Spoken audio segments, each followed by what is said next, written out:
അപ്പോട്ടാ വിശക്കുന്നുണ്ടോ? ചോറ് തരട്ടെ അപ്പോട്ടന്? തരട്ടെ ചോറ്? തരാട്ടോ. അച്ചായി സുന്ദരനാവണ്ടേ?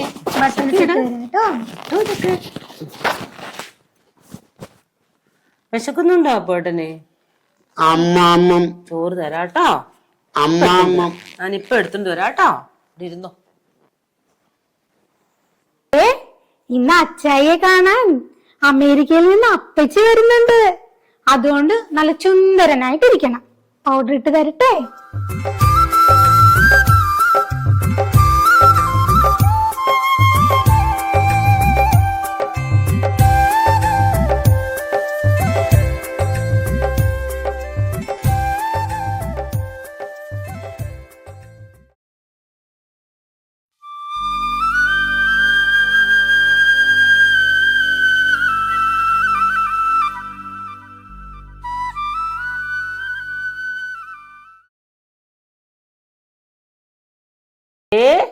അപ്പോട്ട് ഇഷ്ടപ്പെട്ട സാമ്പാർ കറി ഉണ്ടല്ലോ, വാരി തരട്ടെ? ഞാനേ ഉരുട്ടി തരട്ടെ? തന്നെ കഴിക്കാവോ നോക്കാവോ അപ്പോട്ടൻ?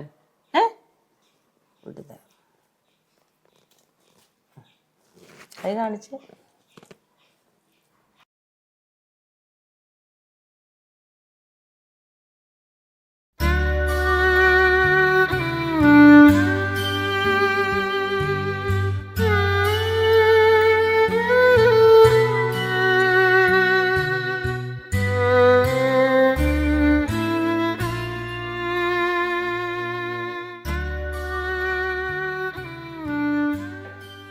അമ്മേ, എന്തേ കാണിക്കുന്നത്? വേണ്ട.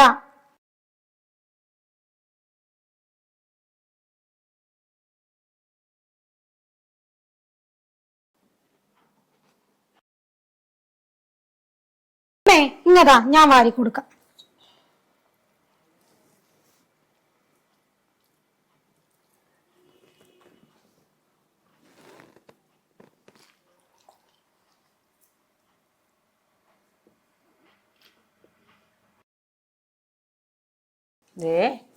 മോടെ കല്യാണം പറഞ്ഞു വെച്ചിരിക്കുവാ.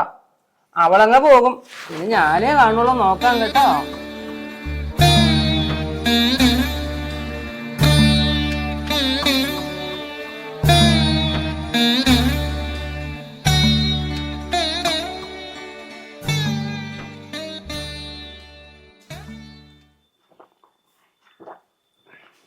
അമ്മേ, ബൈക്ക് ആക്സിഡന്റിൽ ഓർമ്മ നഷ്ടപ്പെട്ട അന്നു മുതൽ അച്ചായെ പ്രാണനെ പോലെയല്ലേ നമ്മൾ നോക്കുന്നത്. ഈ നിലയിൽ ഉപേക്ഷിച്ചിട്ട് എനിക്കൊരു ജീവിതം വേണ്ട.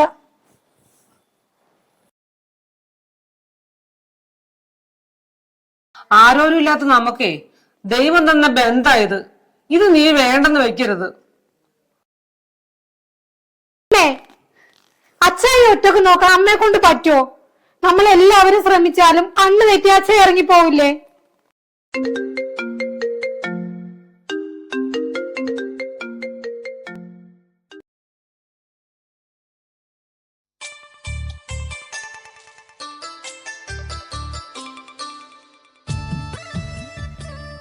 അജിത്ത, ഞാനിപ്പോ വരാം.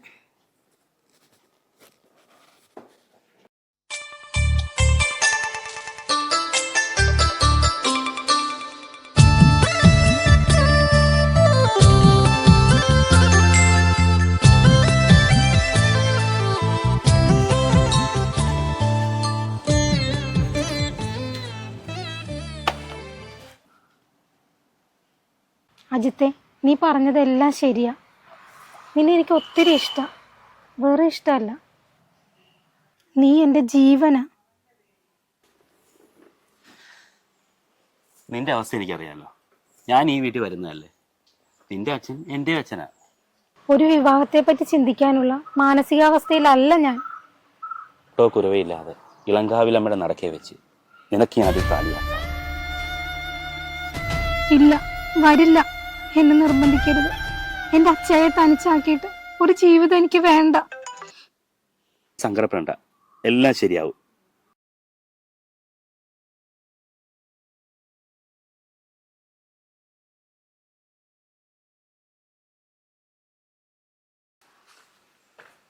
നീ എപ്പോ വന്നു? ഇപ്പൊ വന്നേ ഉള്ളൂ. നീ വീട്ടിലേക്ക് വരുന്നില്ലേ? ഇല്ല, ഇച്ചിരി തിരക്കൊണ്ടോ.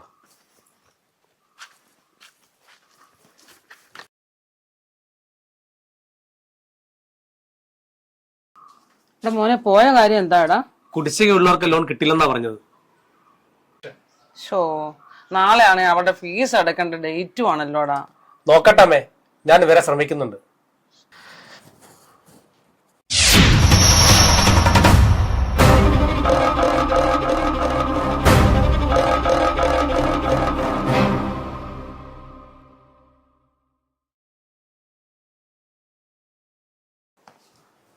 ആ ചേച്ചി വാ.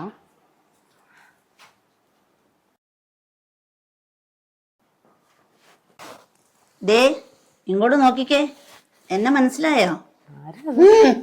ആരാ മനസ്സിലായോ അപ്പോട്ടിനെ?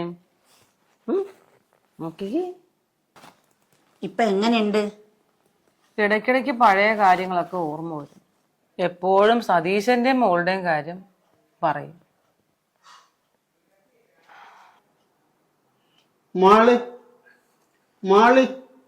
സ്വന്തം കാര്യങ്ങളൊക്കെ ഇപ്പൊ ചെയ്യോ? ഇപ്പൊ അപകടം നടന്നിട്ട് 10-15 വർഷം ആയില്ലേ? 1 വർഷമായിട്ട് ഒന്നും അറിയില്ല. ദൈവം കിടത്തി തുറയിപ്പിക്കാതെന്ന മാത്രം മതിയായിരുന്നു. അമ്മ എന്തൊക്കെയാ അമ്മ ഈ പറയുന്നത്?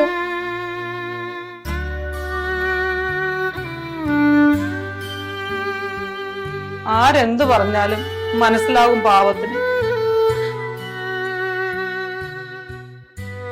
തിരിച്ചു പറയാൻ പറ്റുന്നില്ല.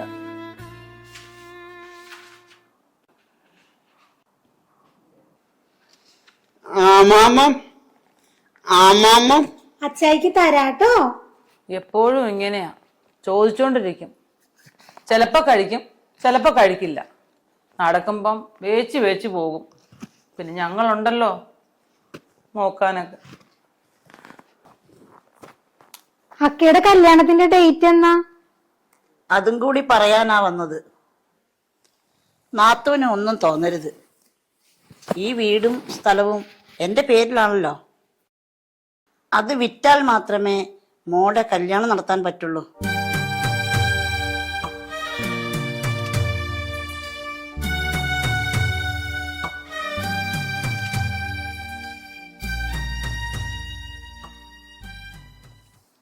ഞങ്ങളുടെ ഉള്ളതെല്ലാം പണ്ടേ വിറ്റുപോയി. ഇനി ഇവിടുന്ന് ഇറങ്ങേണ്ടി വന്ന ഈ വയ്യാത്ത ചേട്ടനെയും മക്കളെയും കൂടെ ഞാൻ എങ്ങോട്ട് പോകാന്?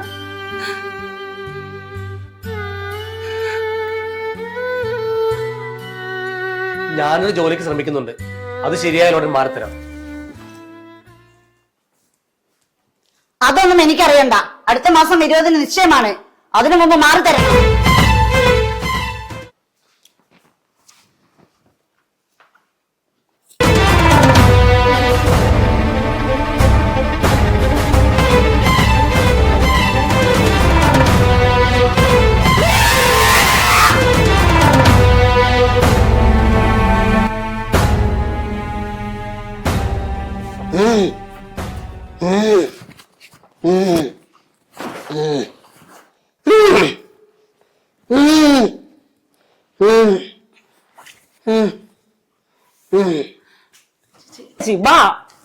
വിടണി. പൊട്ടണം ചത്താന്നും ഞാൻ നോക്കൂല. എന്റെ മേലെ തന്നാലുണ്ടല്ല അടിച്ചു തന്നെ ശരിയാക്കൂ. അപ്പച്ചി, അച്ചായ തൊട്ട് പോകരുത്. തൊട്ട നീ എന്ത് ചെയ്യടാ? എന്നാ ഞാനൊന്ന് കാണട്ടെ. അപ്പച്ചിയാണെന്നൊന്നും ഞാൻ വിചാരിക്കില്ല. അച്ചായ തൊട്ട കൊന്നുകളെ പറഞ്ഞേക്കാം. എന്റെ പൊന്നു മക്കളെ, വേണ്ട, നമുക്ക് ഇവിടുന്ന് ഇറങ്ങിക്കൊടുക്കാം.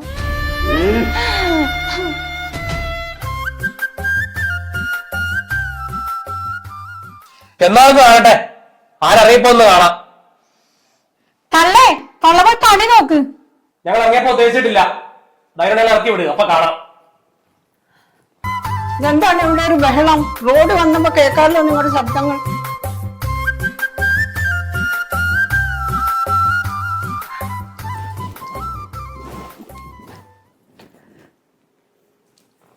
പോട്ടാ, ഇതാരാണെന്ന് മനസ്സിലായോ? എള്ളക്ക മനസ്സിലായോ? എള്ളക്ക. എന്നെ മനസ്സിലായോ?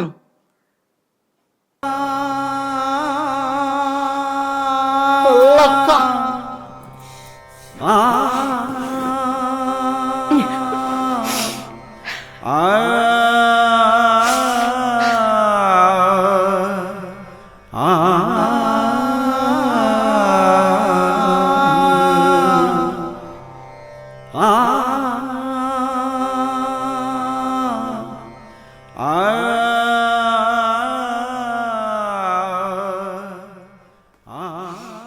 നീ എന്തിനാ ഇവിടെ കിടന്ന് ഒച്ച എടുക്കണേ? എന്തൊരു ഒച്ചയാണ്!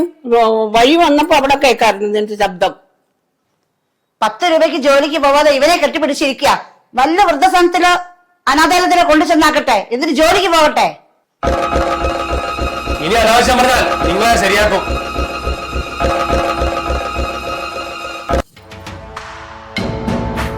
അവരുടെ കാര്യം അവര് നോക്കിക്കോളും. നിനക്കെന്നാണ് പ്രശ്നം?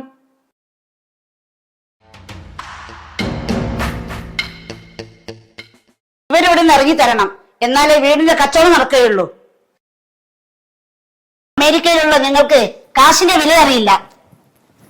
എടി, അവൻ നമ്മുടെ ആങ്ങളെയല്ലേ, നമ്മളല്ലാതെ ആരുണ്ട് അവനെ നോക്കാനായിട്ട്? ചേച്ചിക്ക് കാശുണ്ടല്ലോ, സംരക്ഷിച്ചോ. എനിക്ക് ആവശ്യമില്ലാത്ത കുരിശ് തലയിൽ വെക്കാൻ പറ്റില്ല. എത്രയും വേഗം ഈ വീടും പറമ്പും അപ്പൂന്റെ പേരിലാക്കിക്കോ. നിന്റെ മകളുടെ കല്യാണത്തിനുള്ള ചെലവുകൾ മുഴുവൻ ഞാൻ വഹിച്ചോളാം. നിനക്കൊരു ബുദ്ധിമുട്ടും വരികയില്ല. അപ്പോട്ടെ വീടല്ലേ?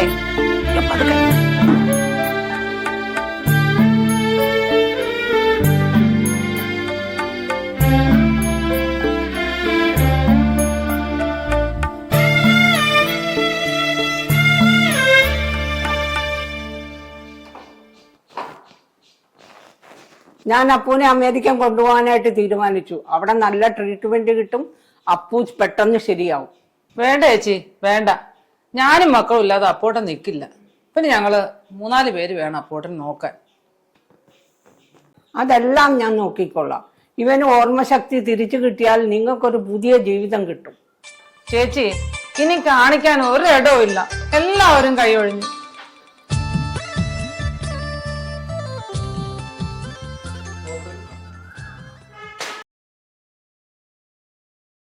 അമ്മേ, ഇത് അച്ഛൻ കാണിക്കുന്നതാണോ? നീ എന്ത് ഡൈപ്പർ വെക്കാഞ്ഞത്? 2 ദിവസമായി തീർന്നിട്ട്. വാങ്ങിക്കാൻ പൈസ ഇല്ലായിരുന്നു. കുറെയൊക്കെ അച്ഛൻ അഹങ്കാരമാ. ഈ വീട്ടിലെപ്പോഴും മൂത്രത്തിന്റെ മണ. മുനിസിപ്പാലിറ്റിയിലെ ബാത്റൂമില്ലേ, ഇതിനേക്കാൾ 100 വേണം.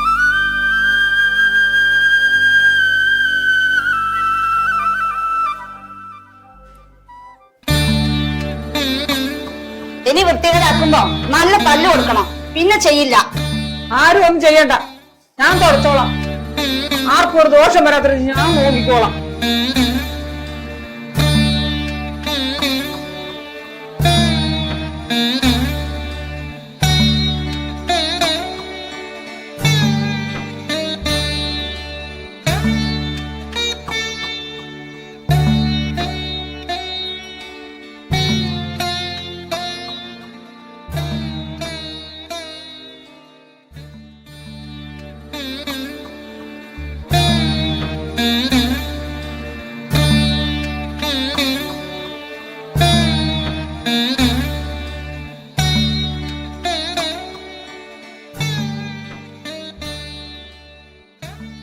അമ്മേ, അച്ഛയുടെ ഡ്രസ്സ് മാറ്റി, ഞാൻ തുടക്കാം.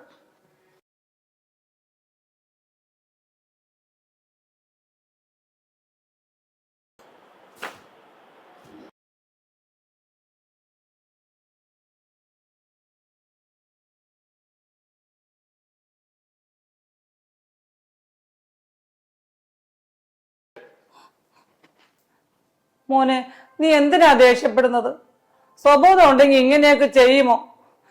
ഞാൻ എന്നും നെഞ്ചിലേക്ക് പ്രാർത്ഥിക്കും, എന്റെ ജീവൻ എടുക്കുന്നതിനു അപ്പോട്ടന്റെ ജീവൻ എടുക്കണമെന്ന്.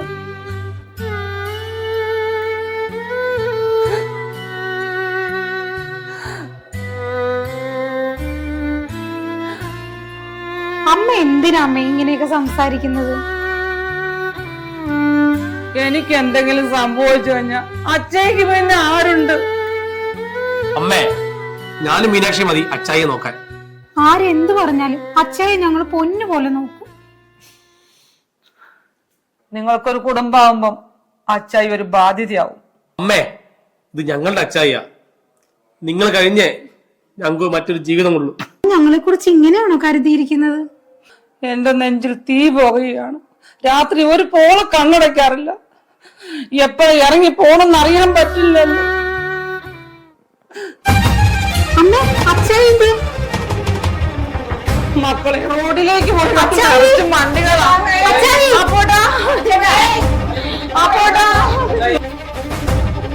വാതിക്കൽ കഥ നടക്കുക. അമ്മ ചതിച്ചമ്മേ, ഗേറ്റ് തുറന്നെടുക്കുക.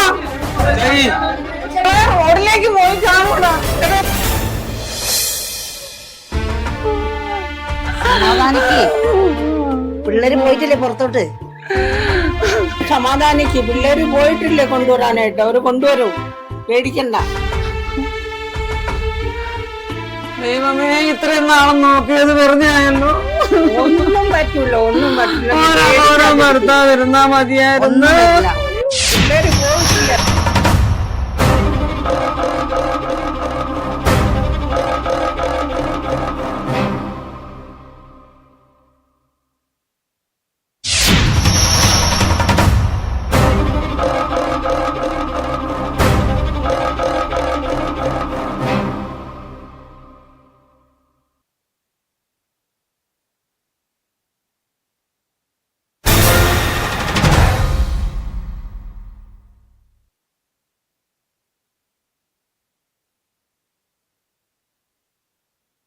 ചേച്ചി, ആ പോട്ടനെ കാണുന്നില്ലേ ചേച്ചി? അയ്യോ, എവിടെ പോയെന്ന് അറിയത്തില്ല.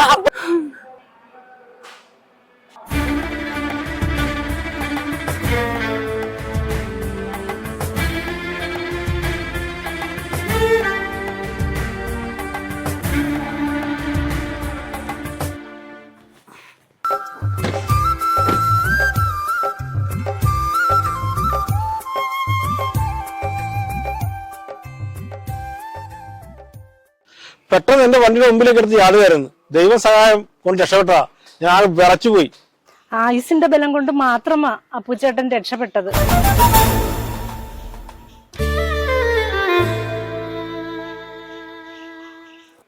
ഇപ്പോൾ വൈദ്യശാസ്ത്രം വളരാത്ത മേഖലകളില്ല. അപ്പുവിന്റെ അസുഖത്തിന് തക്കതായ ട്രീറ്റ്മെന്റ് ഉണ്ടെന്നാണ് അറിയാൻ കഴിഞ്ഞത്. ഞാൻ അപ്പൂനെ അമേരിക്ക കൊണ്ടുപോകാൻ തീരുമാനിച്ചു. അവിടെ നല്ല ട്രീറ്റ്മെന്റ് കിട്ടും. കൊള്ളാം, വളരെ നല്ല തീരുമാനം. എല്ലാ സഹായത്തിനും ഞങ്ങൾ കൂടെ ഉണ്ടാവും. കൊള്ളാം, നല്ല തീരുമാനം. ഞങ്ങൾക്ക് സന്തോഷമായി. എല്ലാ നന്മകളും നേരുന്നു.